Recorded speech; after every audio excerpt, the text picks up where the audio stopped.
그 다음에 본절차는 어떻게 되는 거냐면, 이건 이제 시험에 안 나와요. 자동으로 하는 거니까. 본절차의 첫 번째, 집합 손익 계정을 설정해서 수익 비용 계정을 먼저 마감하죠. 그리고 그 공개를 합니다. 그 다음에 손익 계정에 있는 차액을 자본금으로 옮기고 손익 계정 분개를 하죠. 그 다음에 자산부채의 자본 잔고를 마감하잖아요. 이 시험에는 안 나오지만 그 절차를 제가 한번 클릭해 드리겠습니다. 제일 먼저 손익계산서에 가야 됩니다. 프로그램 사용자는 가서 12호를 쳐요. 그런 다음에 손익계산서에는 우리가 일반 전표 입력에 입력한 수익 비용이 전부 다 합산돼서 들어와 있습니다. 그다음에 이 계정을 마감해야 되거든요. 수익 비용 계정을 마감해야 되니까 우리가 이론편에서 배웠을 때는 마감을 하고 마지막에 보고서 작성하는데 프로그램은 보고서가 자동으로 만들어져 있어요. 그래서 마감하는 그 버튼만 눌러줄 필요가 있습니다. 그래서 클릭하고 들어가니까 만들어진 거니까 얘는 만들어진 거고요. 마감하는 버튼만 눌러주면 돼요. 상단에 보면 점포 추가라는 게 있어요. 이거 누르면 손익 계정을 설정해서 수익 비용 계정을 마감하고 그 다음에 그 수익 비용을 집합 손익, 즉 손익 계정을 다 옮겨준 다음에 그 다음에 그 차액을 자본금까지 옮기는 분배를 한 번에 합니다.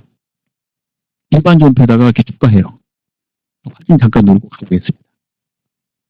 일반 전표 입력 12월 30일 이렇게 봐보세요. 손익 계정이 생겼잖아요. 손익. 그 마지막에 손익 계정 차액 단기손익이 발생했어요. 그래서 자본금에다가 자본주가 되도이잖아요. 플러스한 걸 볼 수 있습니다. 이렇게 되면 그 다음엔 어떻게 하냐 프로그램 사용자는 그 마감 끝난 다음에 자산부채 자본을 이용시키잖아요. 그 이용 메뉴가 여기 있습니다. 정기분 재무제표 이 자리에. 이 프로그램에서는 어떻게 하냐면 이 이유를 마지막으로 써요. 그러면 자산부채 자본을 이용하고 보고서를 만든 건데 프로그램 보고서가 만들어져 있으니까 그냥 제도 상태에서 클릭해서 손익계산서는 들어가자마자 만들어졌으니까 15를 쳐요. 그리고 완성이 된 거예요. 그 다음에 이제 자산부채 자본을 이용시킨다고 그랬는데 이 버튼 쓴다고 그랬죠? 마감 이용을 눌러요. 가가지고 마감시키는 거예요. 마감은 상단에 F 마감 시스템을 누르면 마감이 됩니다. 마감이 되면 일반 전표 입력에 입력한 데이터를 수정할 수 없어요. 그 수정하고 싶다 그러면은 마감을 취소하는 겁니다. 마감 취소하면 도구를 봐요. 마감하고 나서는 어떻게 합니까? 이제 그 다음 연도로 바뀌는 거잖아요. 그 다음 연도로 바뀌기 때문에 제가 눌러볼게요. 회사 등록을 눌러가지고 회계 기술을 한 단계 위로 올려요. 즉 8기 다음에 9기가 되겠죠. 이렇게 올려주게 되면 데이터가 어떻게 되냐면 2019년으로 바뀌게 되고요. 봐보세요. 그 다음 2018년에 결산 시에 만든 보고서는 자동으로 어디로 가게 되냐면 정기로 가게 돼요. 따라서 프로그램 처음 사용할 때만 정기분 재무상태표 손익계산서 입력하게 되는 거고 그 다음에부터는 하지 않습니다. 이게 다 들어가는 거. 가서 눌러보면 들어가 있어요. 이게 2018년께 들어가 있는 겁니다. 잠깐 보시고요. 마감을 했는데 2018년에 자료 누락된 게 있어서 그것도 추가로 넣고 싶다 그러면 마감을 취소하면 됩니다. 그럴 때는 회사 등록에 가서요. 기술을 한 단계 낮추고 이렇게 낮추고요. 그 다음에 마감 후 2월에 가서 마감 취소를 누르면 돼요. 이렇게. 그러면 다시 2018년으로 오게 되고요. 보세요. 다시 2018년 자료를 작업을 할 수 있게 됩니다. 이렇게 넘어간다는 것을 꼭 알아야 돼요. 그 시험에서는 이거 지금 한 작업을 결산 재무제표 확정 작업이라고 그러는데 이걸 내지 않아요. 왜냐하면 자동을 하니까. 근데 실제는 하셔야 된다는 거예요. 왜냐하면 다음 문제로 넘겨야 되잖아요. 그래서 시험에서는 뭐만 내냐? 결산 정리 분계만 된다. 그래서 결산 정리상을 잘 파악해서 그 결산 정리 수정 분계를 하면 되겠다 이거죠. 그래서 시험에 나오는 문제를 실력 따지기 문제에다 집어넣습니다. 그래서 이 문제를 풀어보면서 다시 한번 복습해 보도록 하겠습니다. 다음은 결산 정리 사항을 영진상세 일반전 법령에 입력하여 결산을 완료하시오 이렇게 되어 있습니다. 그러면 학습을 위해서요. 제가 입력한 거 잠깐 지우고 여기다가 쳐서 한번 이 문제만 풀어보도록 하겠습니다.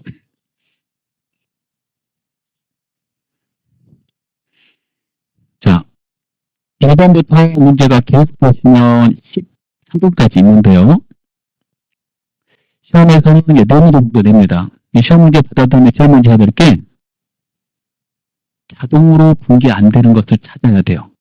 즉 자동으로 분기되는 거는 결산율이 여기다 넣는 거잖아요. 여기다 넣지 않는 것을 찾아서 먼저 전체 인력이 일반적인 분기에다 넣어주셔야 됩니다. 이를 수동 결산 분기라고 그랬죠. 그 다음에 자동으로 분기하는 거 3개 있잖아요. 기말의 재고자산, 상품 정리하는 거, 그 다음에 감가상각비, 유정자산, 그 다음에 대손분담, 이거 여기다 넣는 거예요.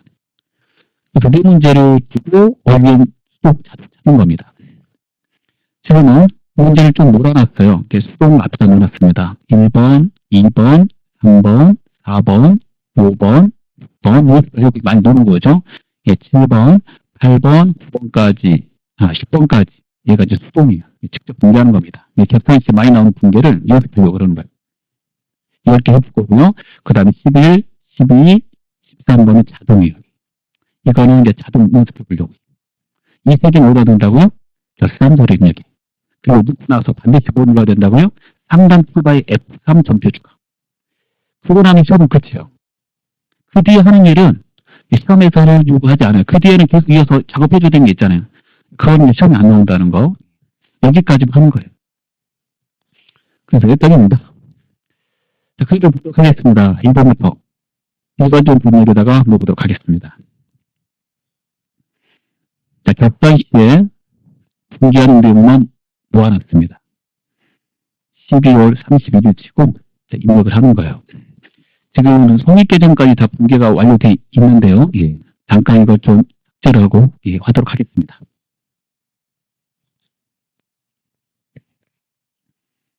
제가 좀 삭제했습니다.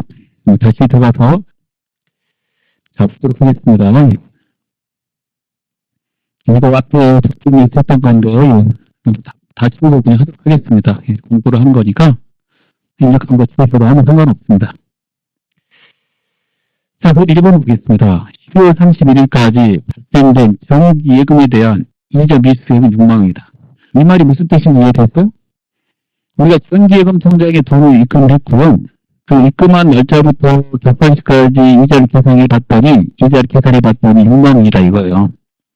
그리고 이자 받는 날은 아니어서 정기예금 통장 해약하면 많이 받잖아요. 아직 못 받았다 이런 말입니다.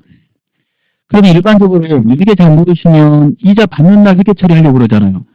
근데 회계 공부하신 분은 이거 회계 처리해야 된다라고 그래요. 왜 그러냐면 수익과 비용이 발생되면 그 해의 수익 비용은 그 해의 장부에다 써야 돼요. 그러면 이자는 정기예금 통장 만들 때부터 이자 계산이 시작되잖아요. 그래서 결산시까지 그 이자를 받던 6만 원이라면 이걸 이자 수익이라고 써야 된다 이거예요. 6만 원 이렇게요. 그런데 아직 받는 날은 아니죠. 그래서 만약에 받기로 했는데 결산시까지 못 받았다면 미수금이지만 지금 이제 그게 아니고 받기로 한 거는 다음 연도예요. 그럴 때 발생은 됐으나 아직 받는 날이 아니어서 받지 못한 수익이 있다면 미수 수익으로 처리합니다. 얘가 당좌자산이 있잖아요. 그래서 이렇게 중요하다는 걸 알 수가 있습니다.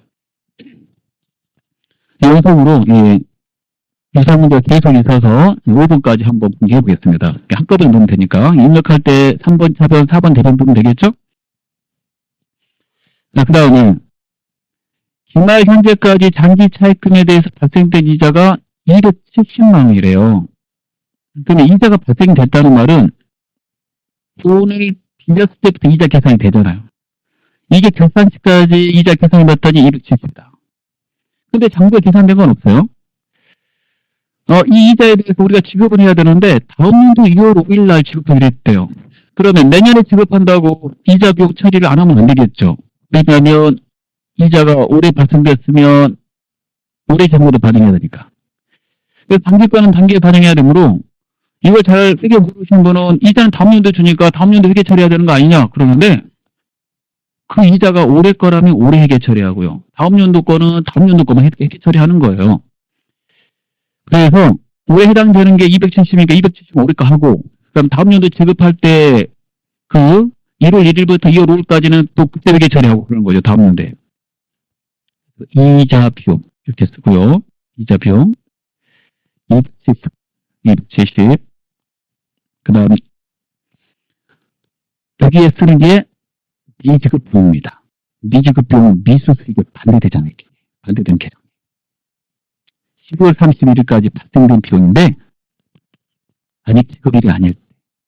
만약에 12월 31일까지 주기했는데 못 줬다 그러면 미지급금이에요, 여러분. 미지급금과 미지급 비용을 혼동하시면 안 됩니다. 270입니다. 이 두 개가 수익의 발생, 비용의 발생에 쓰는 거죠. 많이 나와요. 그 다음 거 보겠습니다. 자금을 거래처에 대여하고 1년분 이자 120만 원을 미리 받아 전액 이자 수익으로 회계 처리했다. 전부 다 수익 잡았다고 그랬죠. 이중 단기에 해당이 단기말 현재, 이중 단기말 현재 12월 30일 현재 기간이 도래하지 않는 미도배분 30만 원이 있다요. 이 30만 원 내년 거라는 거잖아요. 그러면 올해 이자 수익 잡은 것 중에 30만 원 내년 거니까 올해 수익 처리하면 안 되죠. 양법은 내년 것까지 미리 갖다 보면 이렇게 이자 수익 120을 잡는 경우가 있는데 수익과 비용은 그 해에 발생된 것만 장부에 반영해야 되니까 이런 경우는 이자 수익에서 내년 거 빼야 돼요. 내년 게 바로 기간 미도래분입니다. 그럼 이자 수익은 수익이었으니까 대변에 썼을 거 아니에요. 그 중에서 내년 거는 올해 수익 처리하면 안 되니까 한꺼번에 다 수익 잡았다면 이자 수익에서 소멸시키고 빼야 되니까 수익의 발생 자리가 대변인으로 차변이 쓰게 됩니다. 30.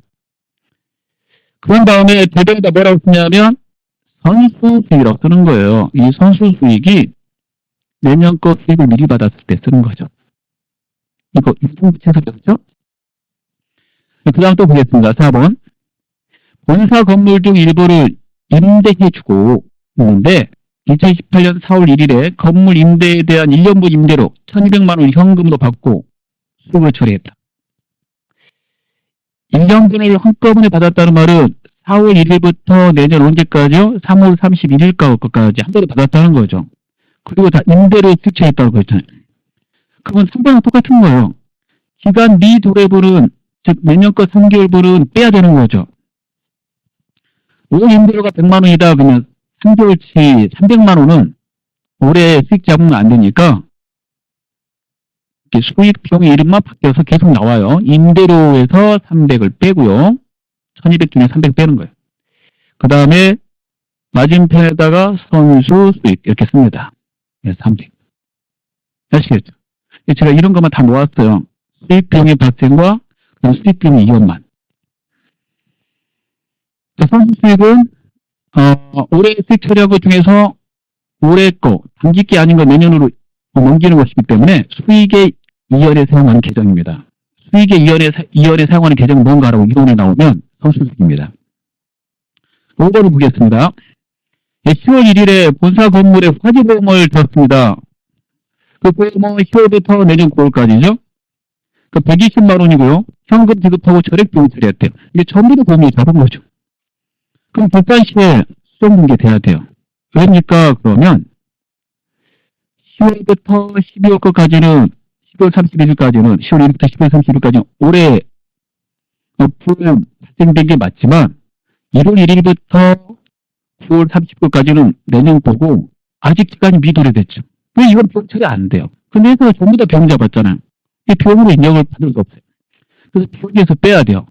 비용 이름이 보험료라고 나왔죠? 이 이름만 바뀌어서 계속 내는 거예요.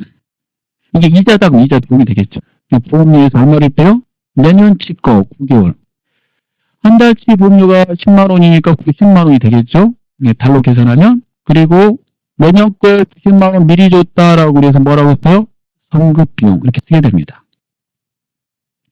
그래서 단기 비용 처리한 것 중에서 기간 미도래분 내년 거 비용이 단기 장부에 잡혀있다면 내년을 이연시켜야 되잖아요. 이연은 내년을 넘긴다는 말이에요. 그래서 비용의 이연에 쓰는 계정이 성급 비용이 되겠습니다. 일단 2번부터 5번까지 넣고 계속 또 한번 넣어보도록 하겠습니다. 입력은 전부 다 차변 대변으로 넣으면 되겠죠. 근데 입력은 좀 빨리 할 수 있어요. 제가 전부 다 차변 대변으로 넣어보겠습니다. 2번부터. 자, 이거 자동으로 분계가 안 되기 때문에 직접 넣어야 돼요. 차변의 미수 수익. 1번부터 그냥 쭉 놓을게요. 답을 썼으니까. 예.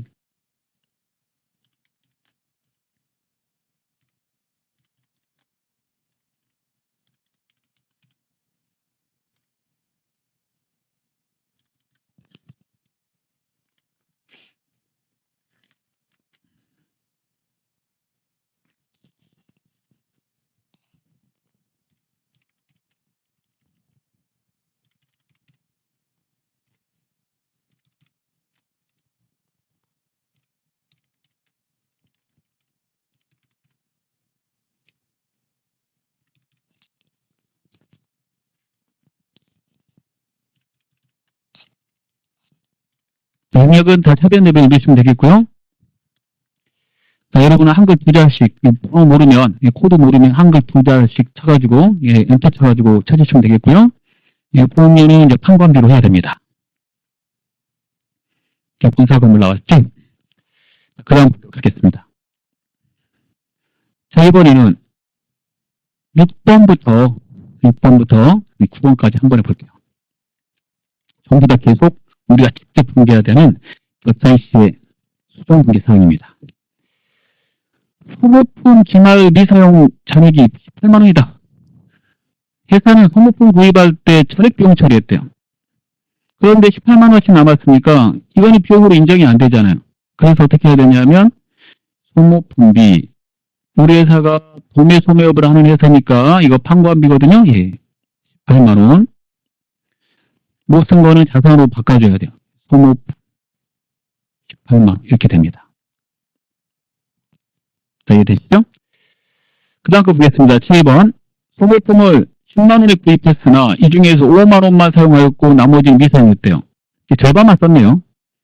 구입 당시 당사가 뭘로 처리했냐면 자산으로 했대요. 이거 잘 보세요. 얘는 비용 처리했잖아요. 자산으로 잡으면 쓴 만큼은 비용 잡아야 돼요. 그래서 쓴 만큼을 뭐라고 쓰냐면 소모품비, 판관비 5만원. 5만원 쓰고 대변에 소모품 5만원. 이렇게 되겠습니다. 그래서 처음에 비용 잡았는지 자산 잡았는지 좀 잘 보시고요. 그 다음에 8번 보겠습니다. 장부상 현금보다 실제 현금 시액이 부족하다. 이 실제 부족하면 현금 가부족 차변을 쓴다고 그랬죠? 그래서 회사에서 현금 가부족을 했대요.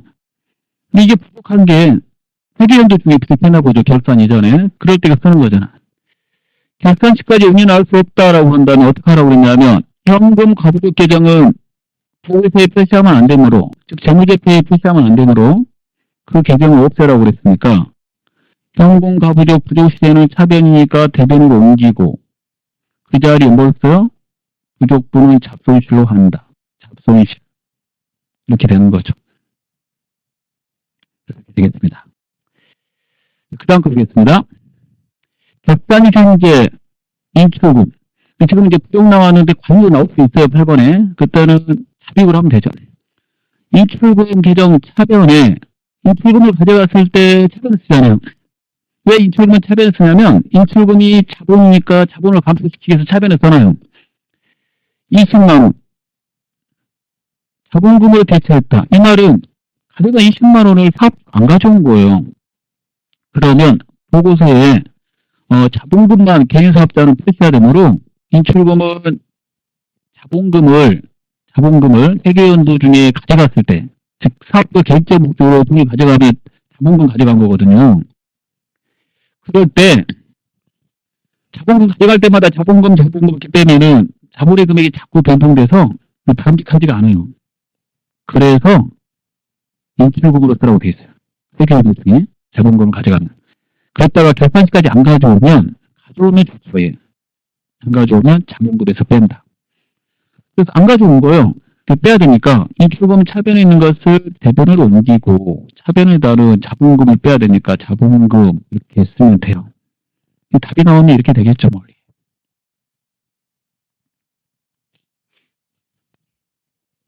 이렇게 추리가 되겠습니다. 10번입니다. 주말에 학대잔액 시사표를 봤더니 가수금 잔액이 20만 원 있고요. 이 내용을 확인해 봤더니 외상대금 횟수액이래요. 가수금과 가지급금은 결산시 보고서에 표시하면 안 된다고 그랬죠? 그래서 그거 없애면 돼요.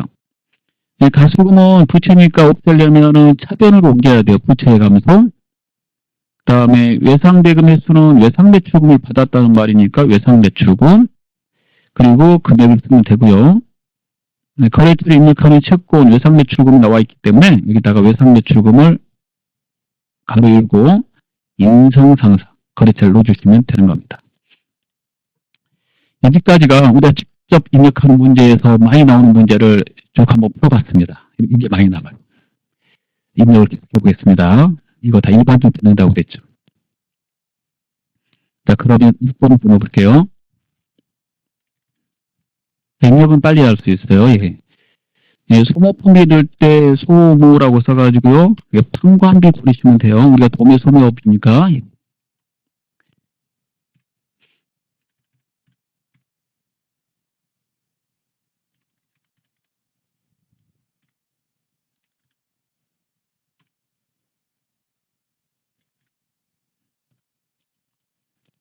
제가 아까 처리한 것을 그냥 그대로 넣고 있습니다. 예. 차별 부분은 전부 다 넣는 거예요. 특별한 거 없죠, 별로. 예. 단계만 잘하면 입력은 넣으면 될수록 빨리 넣을 수 있습니다.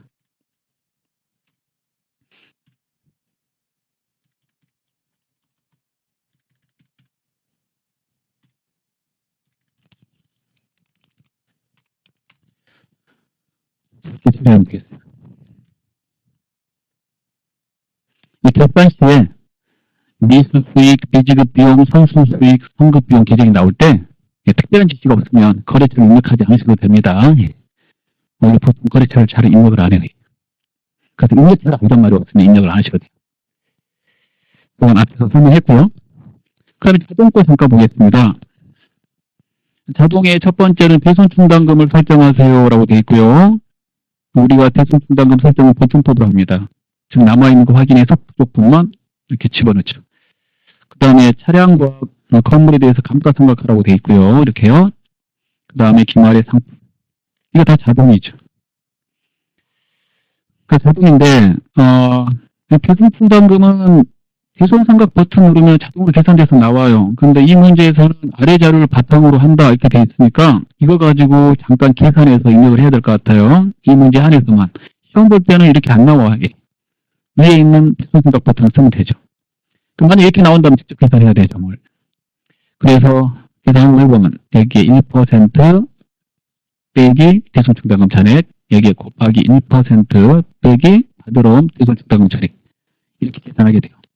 그래서 5억에 2% 빼기 10만원 하면 얼마를 외상대출금에다 넣으면 되냐면 490. 이건 다시 설명드릴게요. 그 다음에 받으러 오면 1억에 1% 하면은 100만원이고 100만원에서 80 빼면 20을 하면 되겠죠. 그러면 처리해 보도록 하겠습니다.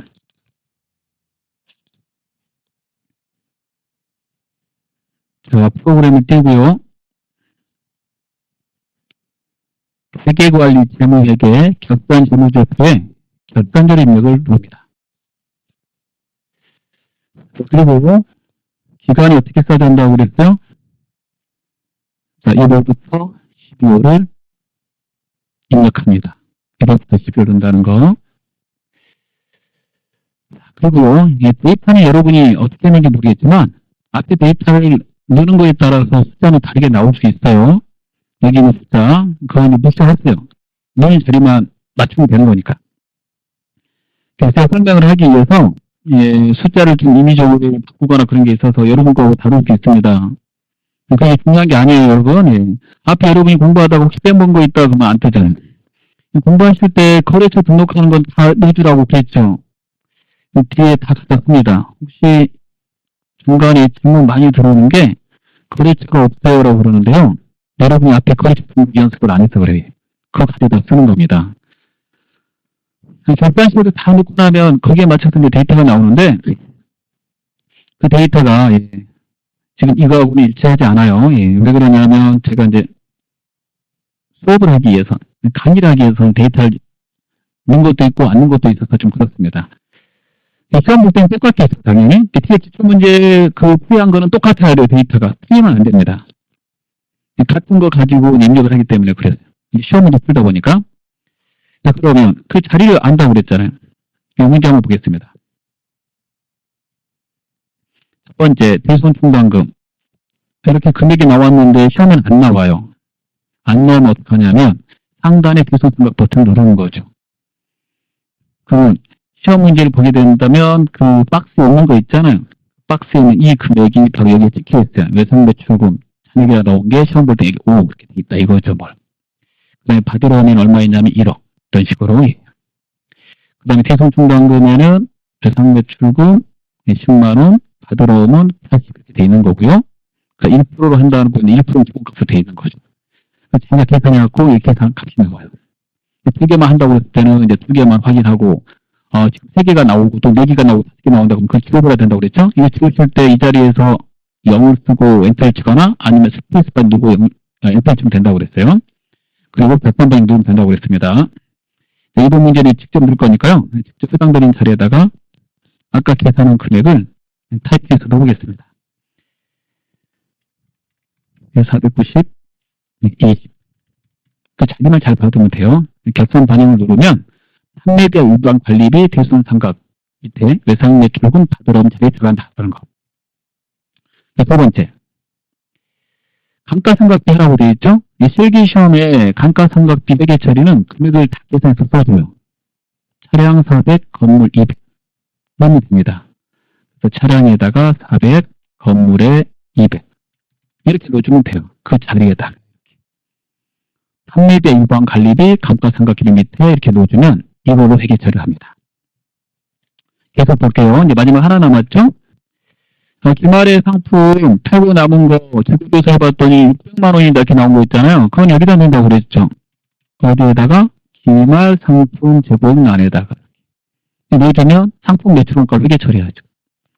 그럼 다 넣었다. 그러면은 반드시 뭐 해야 된다고 그랬어요? 회계 처리가 되도록 상단인 F3 전투주가를 눌러서 분배가 되게 해야 돼요.